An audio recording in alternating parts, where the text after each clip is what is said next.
I've always thought it was remarkable that Tolkien basically spent his entire life creating what he called the secondary world. You know, he created the languages, he created the thousands of years of history.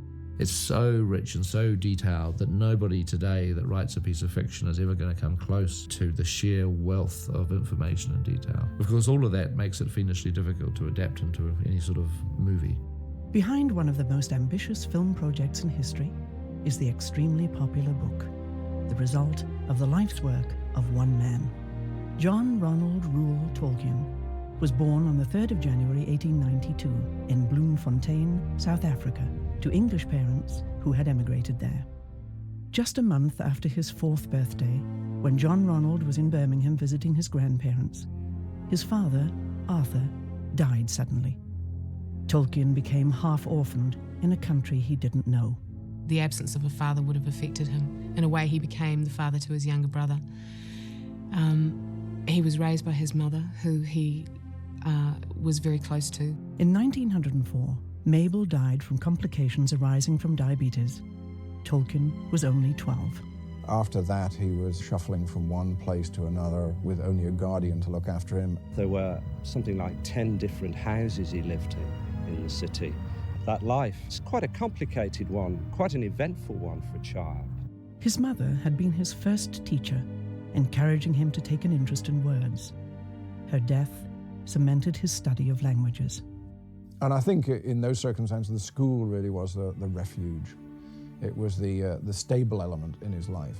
And I also think it was a particularly good school for the likes of Tolkien. The school, I would say, was not remarkable for literary development, but it was very remarkable for producing linguists. He formed a close bond with 3 school friends, and together they created the Tea Club of the Barovian Society, known as the TCBS, a small club based on the mutual love of heroic legends and sagas. This close friendship and shared interest in ancient languages continued throughout Tolkien's time in Oxford, where he went in 1911 to study English language and literature. But this idyllic period came to an end with the outbreak of war. Tolkien departed for France, serving as a lieutenant in the Battle of the Somme. Likewise, all of his close friends were drawn into the combat. He had a small group of close friends, and a few years later, nearly all of them were dead, all killed in the First World War. Once again, he found himself on his own. How could it not have had a marked effect on the way he wrote and the way he thought? And people do say that the major theme of his writing is death. During rare moments of quiet, he jotted down stories in a notebook, which he called the Book of Lost Tales. That's where Middle-earth was born. Some of the very earliest writings of Middle-earth that Tolkien created were done in pencil on a notebook while he was in the trenches. Tolkien's love of languages would eventually lead to him creating his own, and his lifelong pursuit of creating such language engendered the desire to create his own mythology. He felt deeply that England lacked a mythology. Well, England has no overriding mythology. We have a lot of folk tales, and we have borrowed a lot of other people's mythologies. The one that everybody regards as English is the story of King Arthur. But actually that's a complete mishmash from different sources, many of them French, our old enemy. So for Tolkien, the Romance mythologies were a very difficult thing. He didn't feel that they should be part of English folklore or mythology at all. He really mourned the fact that any mythology that England may have had been basically eradicated by the Norman invasion in 1066. There was this vacuum that Tolkien wanted to fill by inventing his own English mythology. Right at the end of his life, he was still working on the mythology of Middle-earth, and he died with his great sort of life work only partially complete. The Silmarillion, which was the story that he was writing in the trenches in 1917, wasn't published until after his death, and his son Christopher had to step in and do the finishing touches. Yet during his lifetime, elements of this mythology would reach the world through his novels. Tolkien returned to Oxford in 1925 as Professor of Anglo-Saxon, but 9 years later, an unexpected and seemingly innocuous event would change the life of this Oxford Don forever. We have a story about Tolkien inventing hobbits. There he is, marking his examination papers, which is extremely boring, and he turns over and he finds a blank sheet and he writes on it, "In a hole in the ground there lived a hobbit." And that's the start of the whole thing. And so, the story of this small, nature-loving creature found its way into print. Well, my father was the publisher, and he believed that children were the best judges of children's books. He used to pay me, as a supplement to my pocket money, a shilling. So The Hobbit came along, and I wrote my report. It wasn't a great piece of literary criticism, but it was good enough. My report on The Hobbit was dated the 30th of October 1936. Bilbo Baggins was a hobbit who lived in his hobbit hole and never went for adventures. At last, Gandalf the wizard and his dwarves persuaded him to go. He had a very exciting time fighting goblins and wargs, and after a terrific battle with the goblins, he returned home rich. This book, with the help of maps, does not need any illustrations. It is good and should appeal to all children between the ages of 5 and 9. In those happy days, no second opinion was needed. If I said it was good enough to publish, it was published. With the success of The Hobbit, Tolkien was encouraged by Stanley Unwin to write a sequel. He thus began to delve back into the mythology he'd been working on his whole life, and it became The Lord of the Rings. He sat down and began to write the first page of The Lord of the Rings without any planning at all. There was no scheme, no synopsis. I've been through all those first drafts, those papers which all still survive. And it's perfectly clear that he was flying blind. He never intended it to be what it was, and it gradually shaped itself as he wrote it. To be a convincing story, you've got to know what you're talking about in every detail. You've got to know what the geology, the geography, the history, which Tolkien had already mapped out years and years before. It was as real to Tolkien as history. Even though The Lord of the Rings is regarded sort of as, the Tolkien masterpiece, he only regarded it as being a very small piece of the mythology. It was only just the tip of an iceberg. He knew, and he'd written and put into box files, an awful lot that never was in his lifetime known to anybody. It also gives Lord of the Rings its enormous depth, and that is what somehow makes it transcend a piece of fiction, and it does feel much more authentic. That no author who writes a piece of fiction would spend this amount of time, basically a lifetime, on creating the world behind the fiction. I desired to do this for my own satisfaction, and I had little hope that other people would be interested in this work, especially since it was primarily linguistic in inspiration and was begun in order to provide the necessary background of history for Elvish tongues. This was simply an outlet for his huge imagination, which had been stimulated by philology, by studying Germanic languages, by studying Norse sagas, by studying Anglo-Saxon poetry.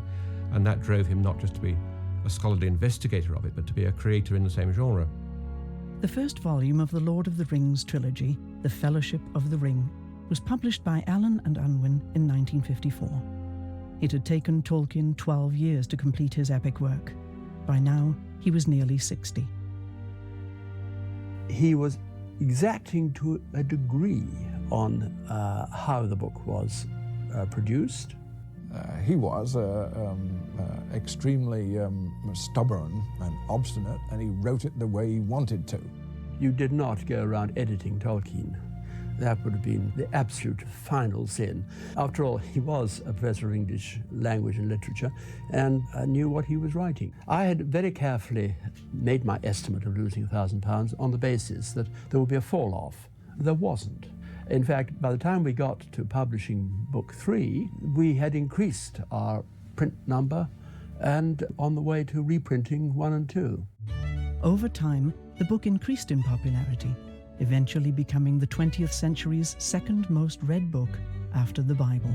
He was both pleased and gratified by the success, but it wasn't because of the money. He was gratified because it proved his point. And there was an element in it, I would have said, of schadenfreude. They told him all his life that he was a kind of, flogging a dead horse. And it wasn't a dead horse, it was a Derby winner.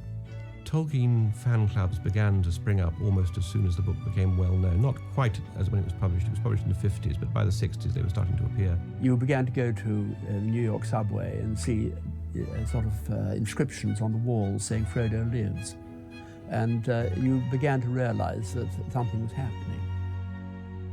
And people were writing him letters telling him that they had adopted the names of his characters and they were getting married in ceremonies based on his books. And he was actually very upset by this because he was actually able to detach himself from his own invention.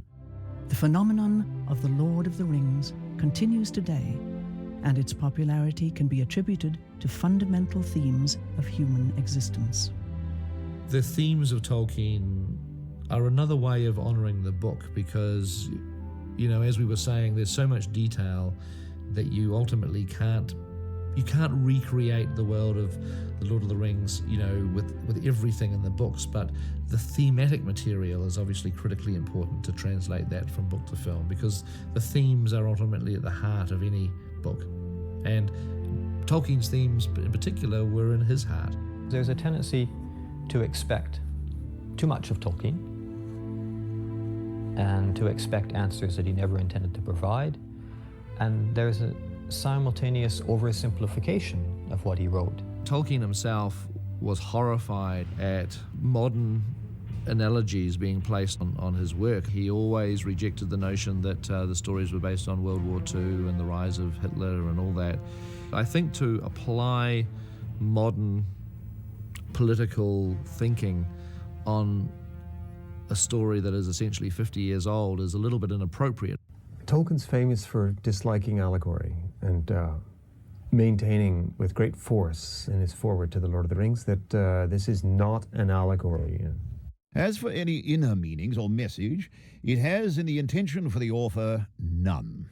It is neither allegorical nor topical.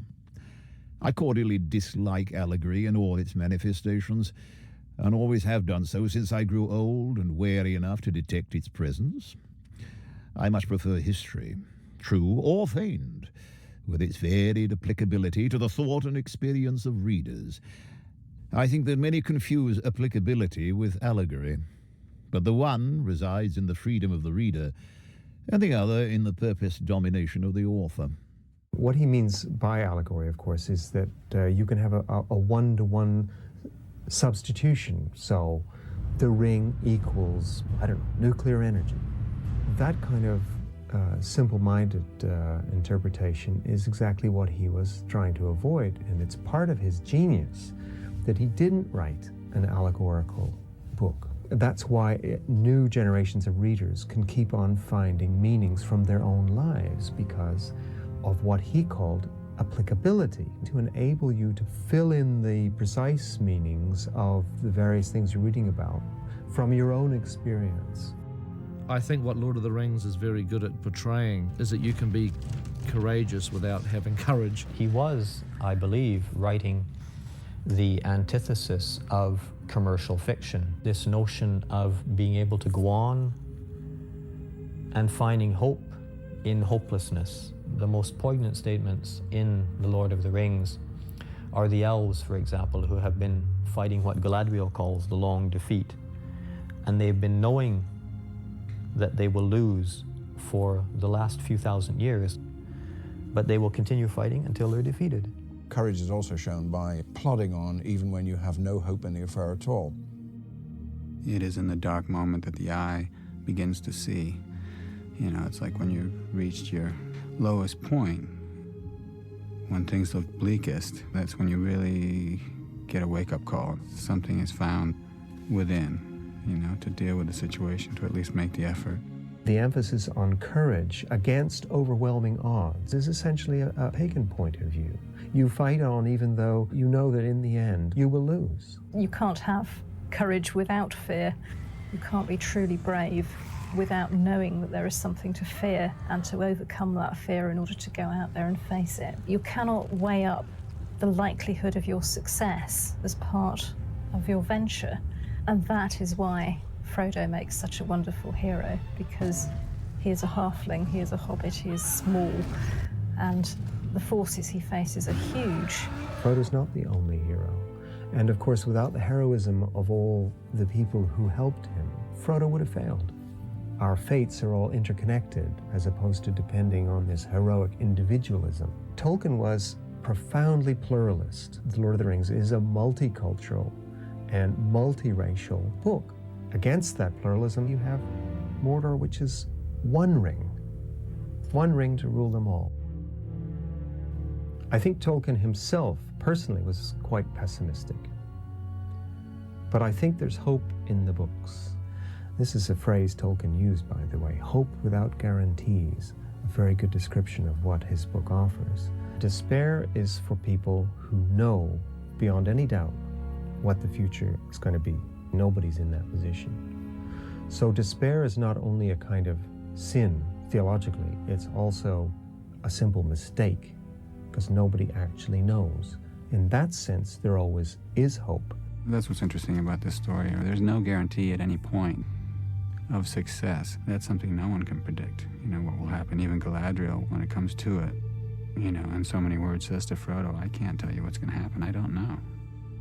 More so than just being a straight struggle of good and evil, it is a struggle over loving the values of your world and being prepared to fight to the death to protect them. It seems to me that the ring wraiths are Tolkien's most original and distinctive image of evil.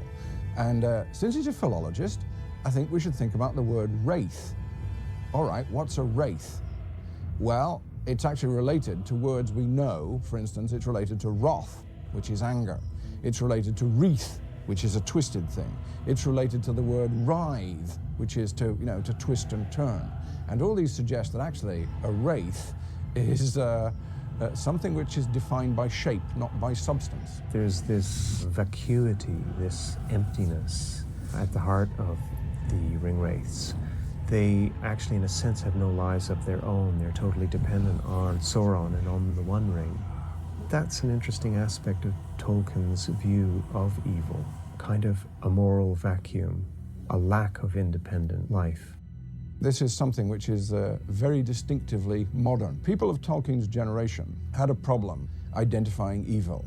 They had no difficulty recognizing it. They had to live through it. But the puzzling thing was that this seemed to be carried out by entirely normal people. And indeed, Tolkien, who was a combat veteran, knew that his own side did things like that too.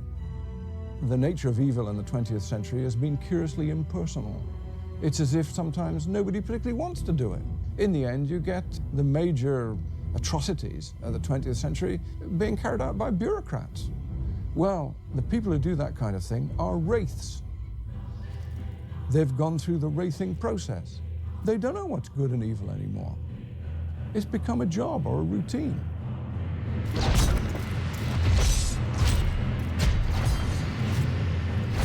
You start out with the good intentions, but somehow it all goes wrong. So it's a curiously distinctive image of evil, and I should also say it's a very unwelcome one, because what it says is it could be you. And in fact, under the right circumstances, or I should say the wrong circumstances, it will be you. When people say that this kind of fantasy fiction is escapist and evading the real world and so on, well, I think that's an evasion. It's actually trying to confront something that most people would rather not confront. We can never be quite sure about the ring, which I think is entirely appropriate to the story. Right at the start, Gandalf asks Frodo to hand him the ring, and when Frodo passes it over, it feels very heavy, as if either Frodo or the ring itself was reluctant to pass it over. Now, which was it? Was it Frodo or was it the ring? If it's Frodo, then we're in a kind of Freudian universe. Frodo does not want to hand the thing over, so subconsciously his own wishes make the ring feel heavy. In that case, the source of evil is internal. On the other hand, it could be the ring that's gone heavy. If that's the case, then the ring is actually an external power and can actually deceive you even when you don't mean it to. And if it's just from outside you and everybody can be trusted, good people can be trusted, then there's no real problem, is there? Anybody could take the ring. But that's not the case. We're told that again and again. You must take it! You cannot offer me this ring! I'm giving it to you! Don't tempt me, Frodo! I dare not take it. Not even to keep it safe. Nobody can be trusted because there's something in everybody's heart which is the start of the wraithing process. So the ring works both ways. In some ways, it's an external power, which is frightening and aggressive and which you've got to resist. In some ways, it's a sort of psychic amplifier, which brings out what your own problems and weaknesses are. It's clear that the ring is, in its way, addictive. It's got all the complexities of that state. Nobody can trust themselves. As to what people are being addicted to, it seems to me that's really very clear. It is power. People start off with good intentions. They want the power in order to carry out the good intentions. But once they've got the power, they won't give it up, and the good intentions turn increasingly to bad intentions. The ring is also very contemporary because I think it has a profound affinity with technology. He had a real problem with technology. He described once that the most evil creation ever visited on mankind was the internal combustion engine. Technology is very powerful, very seductive, very addictive. The whole of society becomes incredibly dependent on technology so that when something does go wrong, it goes very wrong. Tolkien had a respect for the earth that was profound. The thing about Middle-earth in Lord of the Rings is it's like a character in itself with autonomy and subjectivity, and that's a profoundly ecological point of view. He did not agree at all with this view that nature is simply a passive set of resources for us to use as we will. During his lifetime, you had continuing urban expansion. You had urban creep. The city was going through enormous changes. It was gradually becoming the city of a million people. He could see the city creeping up the hill. So that the area which he lived in, which he remembered as lush and pastoral and beautiful, really became absorbed into a major industrial city. All those processes are still happening, and in some respects, they've gathered steam. Things are going faster and faster in that direction. And in that sense, Tolkien's relevance is bound to increase. For myself as a reader, what I find in there is a story that is timeless. And this is why it made it so accessible to so many people. As filmmakers, as writers, we had no interest whatsoever in putting our junk, our baggage into these movies. We just thought we should take what Tolkien cared about clearly. We should take those and we should put them into the film. This should ultimately be Tolkien's film, it shouldn't be ours.